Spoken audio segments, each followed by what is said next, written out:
Expo centre Karachi में media से ॻाल्हि ॿोल कंदे सूबाई वज़ीर नासिर हुसैन शाह चयो त नून लीग मुल्क लाइ वॾी ऐं पीटीआई नंढी बुराई आहे। हुननि वॾी बुराई मां जान छॾाइण लाइ नंढी बुराई सां हथ मिलायो। बड़ी बुराई से जान छुड़ानी हो तो छोटी बुराइयां हाथ मिला सकती हैं। सूबाई वज़ीर चयो त सेनेट नतीजनि खां पोइ मरियम नवाज़ ॾुखोयल आहे।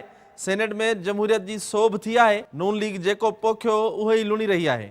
मरियम आपा बहुत दुखी हैं और इसलिए वो कुछ भी कह सकती हैं। जो कुछ उन्होंने यहाँ पाकिस्तान में जो बीज बोया अदालतों से, इन इदारों से, वही उनको समझ में आ रहा है कि अब भी वही हो रहा है। ऐसा बिल्कुल नहीं है। इतलात खाते जो सूबाई वज़ीर जो वधीक चवण हो त मरियम नवाज़ जे वालिद खे 1985 में जनरल जिलानी वठी आयो, जंहिंखां पोइ तसलसल जारी आहे।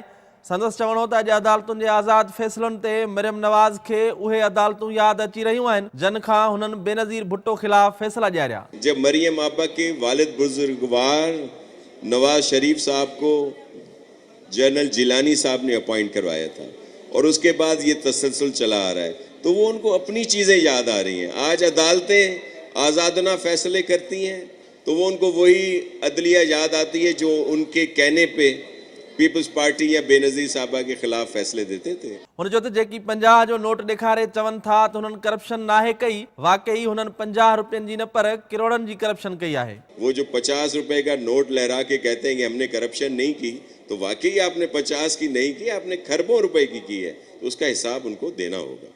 नासिर शाह जो चवण हो त वफ़ाक़ी सरकार सिंध में जारी रिथाउनि लाइ वक़्तु सिर्फ़ फंड जारी न पई करे, जंहिं करे मुख़्तलिफ़ रिथाऊं रोलड़े जो शिकार आहिनि। कैमरामैन वक़ार शेख सां गॾु शब्बीर लाशारी, सिंध टीवी न्यूज़, कराची।